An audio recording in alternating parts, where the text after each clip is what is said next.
Hey guys, welcome back to the channel. I am so excited for today's video because I think it's one of the most important ones you can see. If there's any one video you watch, let it be this one. I have my favorite drink with me, so I'm hydrated throughout the video because I'm going to spill the tea and I'm going to talk so much about how to heal your inner child. If you've been on a healing journey or if you're even just starting out, you've probably heard this phrase that says, heal your inner child first a million times. And maybe you understand it, maybe you don't. Firstly, in the start, I didn't get it because I didn't think my inner child needed healing and I was very wrong. Maybe you've journaled about it once or twice, but I want to take you deeper today into what it means to heal your inner child, and do you even need inner child healing?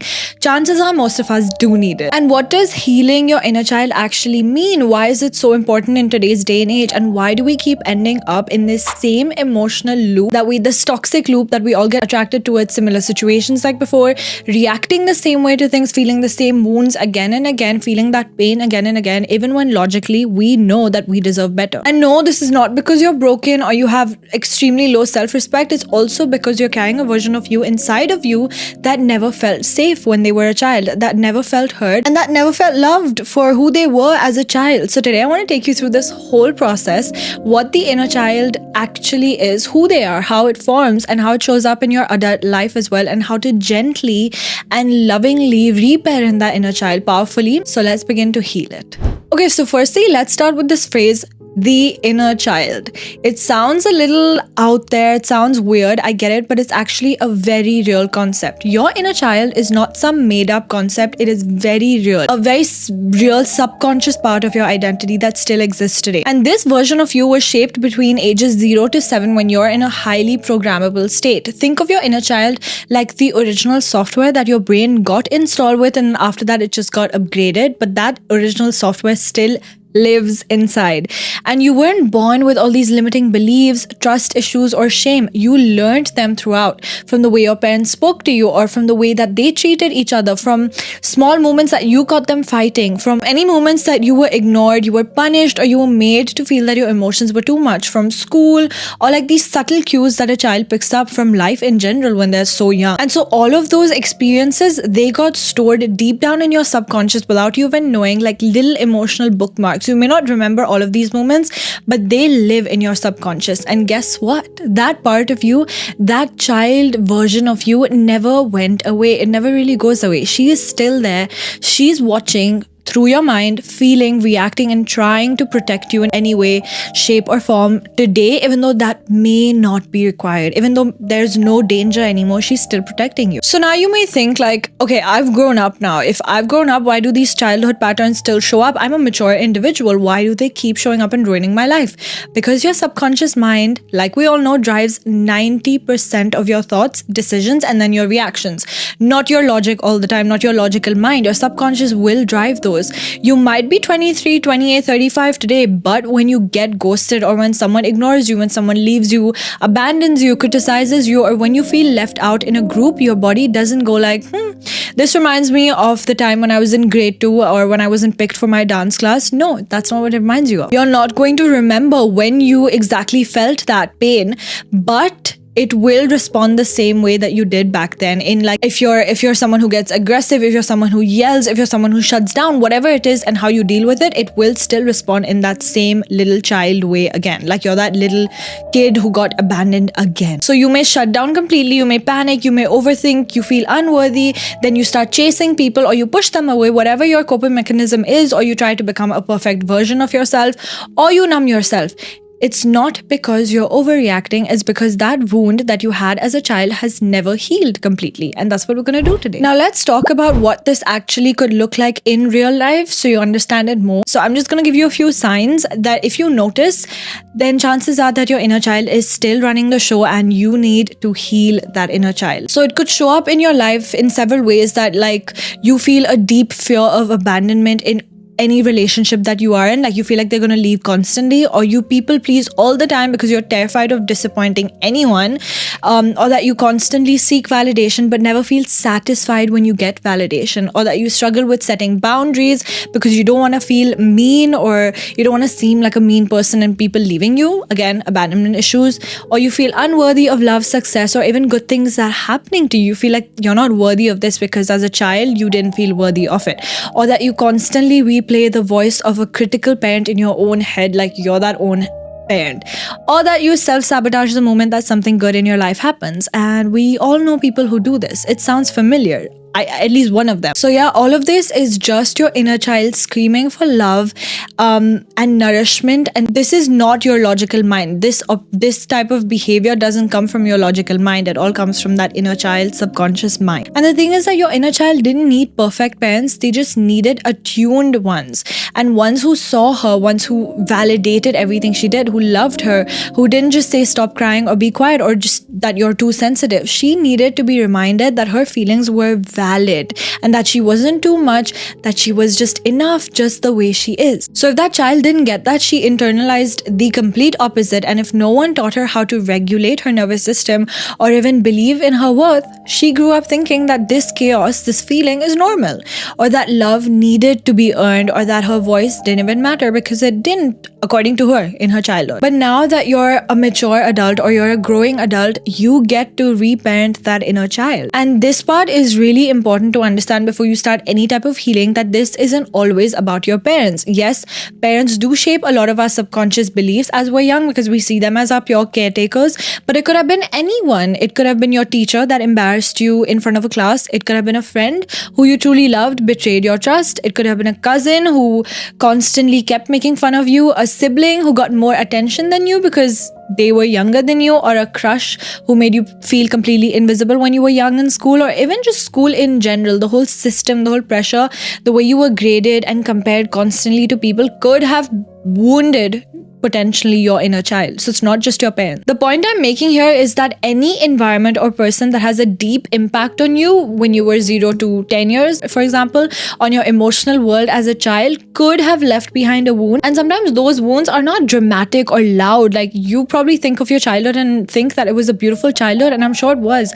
But sometimes it's like quiet moments of neglect, invalidation, or confusion that just stick with us the most because we're so young to understand any of that. And even if it really was your parents, you need to understand that your parents were doing the best that they could have done with what they knew at that time, right? Like, knowledge was limited in that generation. It was probably their first time being parents as well. They had their own wounds to deal with, their own survival mode that they were in, their own stress and responsibility. Sometimes they were busy. Your parents are busy because they're both working and they're trying to fund your education, your home, your food. And when you're a child, that part that my parents are working because we have to be financially strong is really hard to understand. And so you develop abandonment issues, unfortunately. And you'll just see that as they're not around, they don't think I'm valuable, they don't love me, I'm not important, I have to earn all of this attention. Or that love always leaves. Like, my parents are not always around, they'll always go, and then I don't know when they come back, and then you develop an anxious attachment style.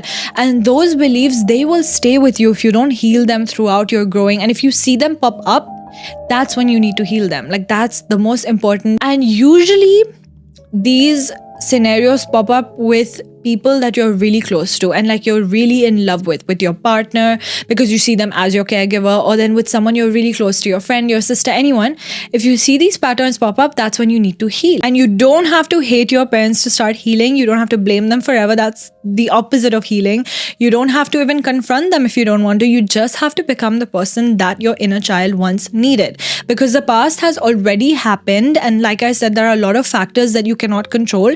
You can't change it, but you can rewire how your body will respond to these scenarios again. And you can give that child version of you whatever she's craving for, right? Whether it's safety, presence, always being there, softness, stability, and unconditional love. That's all that child really wants. And that's what reparenting really is. It's not about reliving the past over and over again. You're just giving more trauma to your body. It's about giving yourself a new future starting from now. And I know you're very capable of doing that. And that's why I'm making this video. Okay, so now the big question. You know you have a wounded inner child. You know you have some wounds that you need to heal.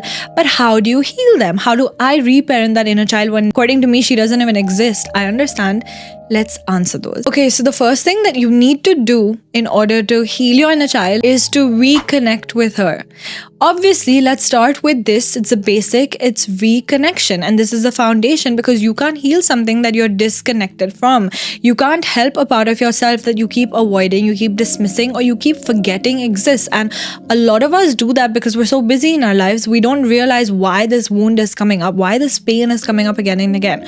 So here's what I want you to do to reconnect reconnect with her, you need to find like a quiet moment, like when you're meditating, really quiet, just you, no distractions. Maybe light a candle, set the vibe, play some soft music, close your door, sit down and take a few deep breaths and go into that meditative state. There are a lot of meditations on YouTube. You can just search reconnect with your inner child and you can go through with that whole meditation, and then gently close your eyes and I want you to imagine her. Now, you know how you looked as a child. You've seen videos, you've seen photos, you probably remember yourself. You know how you've looked and you also know what you've been through, right? Like you remember moments. I need you to imagine that inner child. Imagine you not just as you are right now, but a little girl. Maybe she's 6, maybe she's 9, maybe younger. Picture her completely and clearly. What does she like her hair to look like? What is she wearing? Is she holding a toy that she really likes, standing in her childhood bedroom? Is she outside, maybe at school? Or is she in a corner of a room feeling like small and feeling abandoned? Whatever it is that you feel like is most significant to you, let that image and video come to you naturally. Don't force it. Don't judge what you see. Just notice, right? Like when you're in a meditative state, whatever comes to you, you need to take that in. It's kind of coming from a higher place. And then ask her, how is she feeling? What does her face say? Is she sad? Is she nervous? Is she pretending to be strong even though she can feel that she's truly, and even though you can feel that she's truly hurting inside and you know she is? Now, this is the most powerful part. You then talk to her. This is also, I believe, shadow work that people do. You need to talk to her literally. You speak to her the way you wish that someone had spoken to you back then. Like maybe someone you loved, maybe your aunt, maybe anyone spoke to you like this back then. And you tell her, because you are the only one who truly knows her. You tell her that I see you, I hear you, and I know you've been caring so much about this particular thing. You don't have to be scared anymore, and I'm here for you now. I'm never going to leave you again. I'm going to be there till you die with you, and I will protect you. I will love you the way that you deserve. You are enough just as you are. That's it. You need to just say this to her. Say whatever feels true in the moment. You can do this in your mind. You can also whisper it out loud. You can yell. You can journal. Do it in any way. And at first, I promise you, this may feel weird or childish, but it's not. It's very important. That little girl or boy, he or she has been frozen in time, emotionally stuck in moments where she felt rejected, abandoned, ashamed, invisible. And this moment of connection, reconnection, is like reaching through time and pulling her out of that dark. Because as a child, going through all of this is very traumatic on your brain, your subconscious brain. And so you really need to heal that with time. And sometimes this work is not easy for a lot of people. Sometimes you'll cry doing this because if you've had a really traumatic childhood, it can be really difficult. Sometimes you laugh because you remember something you miss. Sometimes she won't even show up right away, but keep coming back, keep checking in and keep doing the inner work, because every time that you do, you're building a relationship with her, which is going to be so beautiful, a safe, loving and unconditional bond, the one that you should have always had. And your healing truly starts when you stop ignoring that part of your life and you start loving her back to life. Okay, so now that you've reconnected with her, your inner child, step 2 comes in and you start giving her what she never got. And no, I don't mean buying yourself a new toy unless you want to. Go ahead, honestly. But I mean giving her the emotional nourishment that she was truly deprived of as a child. And for this, you need to again ask yourself, was she someone who needed more safety to feel like she could be vulnerable without being mocked or shut down, like have that emotional space? Did she need more affection, physical hugs, words of love, words of affirmation? Someone to say that I'm proud of you every step, even though sometimes our parents forget to do that. You need to do that for yourself. Did she need more playtime, which is unstructured, silly, joyful freedom without being told that she was being too much or too loud or annoying? Did she need more expression, space to cry without being told, stop crying or I'll give you something to cry about? The things that you weren't allowed to do as a child, which could be cry, rest, express, or make mistakes, those become the very things that you deny yourself of now without even realizing it. And so now what you have to do is you have to gently bring them back in your life. You can color in a book, not to be productive, but just to play. You can dance around your room like a little girl in her element who doesn't care who's watching. You can cry when you need to. Let it all out. You're not too sensitive. You're healing, so it's okay to cry. Hug yourself. Wrap your arms around your shoulders. Close your eyes and whisper, you're safe now, because that's how the healing is going to start. You need to eat something fun and nostalgic. Maybe ice cream, cream, or something that your mom never allowed you to eat as a child, your favorite snack that you loved, not to cope, in a way of giving her comfort. Go back to the beach where you once felt free. Visit places that remind you of joy when you were a child. I'm telling you, all of this is not childish, it's sacred, and it's true repair work. It's also reparenting. And if you want to go even deeper, I highly recommend this book, Homecoming by John Bradshaw. It's literally one of the OG books on inner child healing, and he talks about how most of us, especially those who grew up in emotionally dysfunctional environments, even if they looked normal on the outside, they lost connection with their inner child because of being in survival all the time as a survival mechanism. And then he walks you through how to re-establish that connection through what he calls inner child affirmations, expressive activities, and re-experiencing joy in healthy embodied ways. One thing that he says that I remember really stuck with me was that we were shamed out of our spontaneity, out of our playfulness, out of our feelings, and healing is the journey back to reclaim all of those parts. That's exactly what I'm trying to tell you to do. Like, do all of those fun things that you wanted to as a child. So whether that's through dressing up in bright colors if you want to, whether that's through coloring, painting, or through daily movements like dancing, you're telling that inner child that you're allowed to take up that space in your life now because you're grown up, and you're allowed to feel joy, you're allowed to be you. It's okay. You're healing that inner child, and that in itself is so powerful. You're gonna start to heal. You're gonna start to notice so many changes in the way you handle situations now that triggered you in the past. And then lastly, I want you to regulate your nervous system. And this one is huge, and I feel like I want to end the video with this because it's not talked enough about in mainstream self-help, because healing your inner child isn't just about mindset or journaling affirmations. It's also about your body, unfortunately, because when you went through something traumatic and overwhelming as a child, it could be something small as well, whether it was yelling, emotional neglect, or constant tension in your household due to any type of pressures, financial pressures, or just being made to feel unseen. Your body remembered that. Your body completely stores all of that tension and stress in the body. And with time, yes, your mind will forget all of those details, even if it wasn't that big of a deal, but your body stores all of the stress. Your body remembers things, and that stress over time becomes what we call nervous system dysregulation, meaning that you don't feel safe anymore, not just mentally, but also physically. You feel like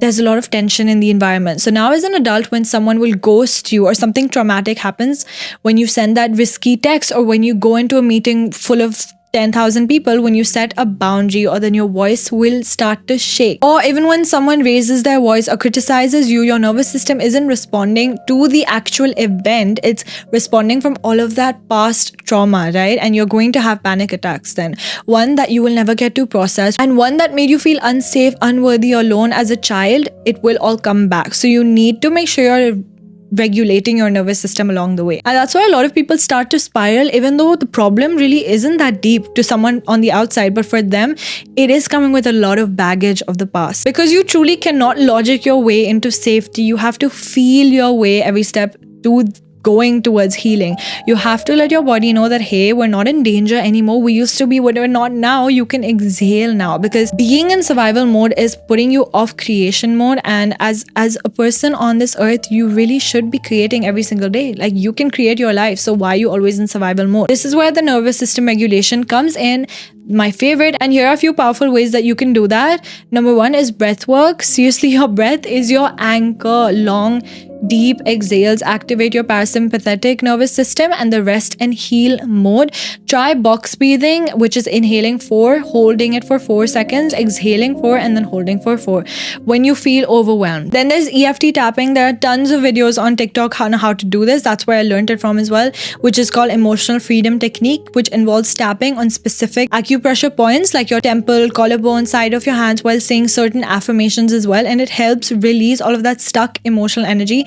Think of it like acupuncture meets self-soothing. Or then you could do cold showers or face dunks, and they shock your nervous system into the present moment, especially helpful when you're in like that freeze, flight or fight mode. Something is just bringing all that past trauma back. Just go in for a cold shower. It will really get you back into the present moment. I do it all the time. Then you have your self-soothing rituals, which are weighted blankets, calming music, holding your face, or giving yourself a tight hug and saying a few affirmations, watching your favorite YouTube videos, anything. Don't underestimate the power of like gentle, intentional touch to your inner child. And look, you don't have to do all of this at once. You can start small. You can start with feels safe to do so.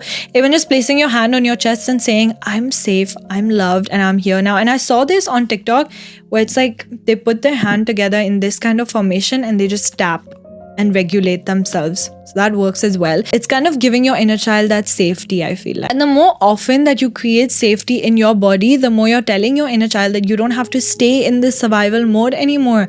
You don't have to keep scanning all the time for danger. And we're not in that house. We're not in that classroom or that environment anymore where we felt unsafe. You might not have gotten the love that you needed back then, I know, but you get to give that love to yourself now. And you get to be the parent, you get to be the protector, the safe space for your inner child, and you don't have to do it all at once. This is just a journey, like any healing journey is. Sometimes it's gentle, sometimes it's messy. Sometimes you'll cry for that little version of you who just wanted to be hugged so bad and be validated. But every time that you show up for her with kindness, with patience, and with love, you'll heal in ways that you never imagined. You become a whole person again. You become happy by yourself again, not because someone else gave you closure, but because you chose to love the parts of you that were once unloved and left abandoned. And that is healing. If this video made you feel something even the slightest bit, you need to understand that your inner child probably needs healing. So you need to take a moment for them and start this journey and just say, I see you, I love you, and I'm here for you now. Do it for me. Do it for this after watching this video. And let me know in the comments which part of this video touched you the most, or what little version of you needs the most love right now. I'd love to hear about your journey. Let's have a conversation down there. And if you haven't already, hit the like button, subscribe, and share this video with someone. Truly, I want you to share this with someone who might need a little inner child love too, and you noticed it. Just help them with this video. You are so deeply worthy, and I'm so proud of you for doing all of this inner work, and I'll see you in the next one. Until then, continue the healing.